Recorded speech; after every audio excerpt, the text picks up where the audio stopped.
setting kids up for success here at the start of a brand new school year really begins with a good routine at home. That's why 9 News medical expert Dr. Kohli is here. She's talking about that this morning. So the first question, why is it important to have a great routine in the mornings, not just for kids, but for parents as well? So important, Drew, and I'm sure you had this for your kids as well. Well, right? I worked the morning show, but their mom certainly had definitely a big routine. Well, it's an effective one, yes. So the data has told us that having a morning routine both for kids and parents improves focus. So they actually do better in terms of their academic performance. They're less likely to have mood disorders. So anxiety, stress, PTSD, all of those types of things are actually lower with kids that have a morning routine. And they're more likely to have energy during the day. And you're also building good habits for the long term. So if you start them off right with time management, they really do better as adults too. Yeah, their mom was the drop-off parent. Okay. Because I worked this shift, I was the pickup parent. I gotcha. I was in charge of homework. Okay. I'm going to tell you that didn't always go well. So you didn't have an afternoon routine? Now let's stick to the mornings, Dr. Kohli. Let's stick to the morning routines. Let's put the pressure on you. What would be like the ideal? It's going to be different for every kid, right? Every family. But what would be an ideal morning routine? So these are the components that you should have. So wake up at the same time and go to sleep at the same time every day. That's even tough to do. That's a hard one. It is But hard. I will say even on the weekends, you want to be within about an hour of your wake-up time. I've heard that before. And I know people like to sleep in on the weekends, but it's not the right thing to do. As soon as you wake your child up, hydrate them. So bring them a glass of water because they're probably mildly dehydrated overnight. What that does is it kind of gets the body's cellular functions going, but it also triggers them to maybe think about starting to have a bowel movement because the gut, when it gets distended, starts to then move towards a bowel movement. Then you get them ready, get them in the bathroom, get them to hygiene, you know, if they're taking a bath in the morning or at least comb their hair, brush their teeth and all that. Then you got to have that breakfast, and it can't be a sugary breakfast. It can't be a breakfast on the go. They need to sit down and eat a high protein breakfast.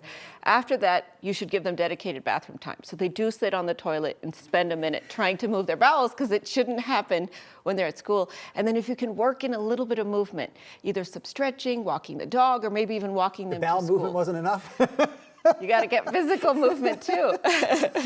I'm only laughing because as you're describing all this, I'm picturing a child. I'm picturing my own kids when they were like 7 years old. Yeah. Then I'm picturing them when they were like in 7th grade at 13 and thinking it's going to get all the more hard and more difficult when they do get older. Yes. But I will tell you, it's very behavioral too. So if you can program your body to do the same thing at the same time every day, it really does help with those bodily functions. And our body's like a machine. And our mind is like a machine. So it needs to warm up in the morning so that it has optimal performance. We like to focus on the positive, and we should. Yeah. But let's talk about morning fails. What are some mistakes that families can make in the morning? So waking up too late. Okay, so that's a big one, right? So you stay up too late, you wake up too late. This is something that most families and parents do in the morning, screen time. No. That cannot happen. Not at all. Not at all. Not for you, not for your kids. Because it's really distracting. It's really sort of derails the morning routine. And it sets the brain off on the wrong tone. Criticisms, yelling, constant reminders, fighting, you know, pummeling your kids with instructions. These are mistakes that parents make because they're stressed. They don't have enough time. And so they start kind of yelling at their kids, do this, go pack your backpack, make sure you have your homework, eat your breakfast, let's get out the door. That's not the right tone for the morning. You really want to set a calm, collected, and mindful tone for the morning. I often remember starting out with that mindset. Yeah. But once like they don't wake up at the time you suggested, or don't get out of beds when you told them to, or start looking at the phones when they're not supposed to, that's when all those other things start to derail. Creep their way in. Before we run out of time, we just have a few seconds left.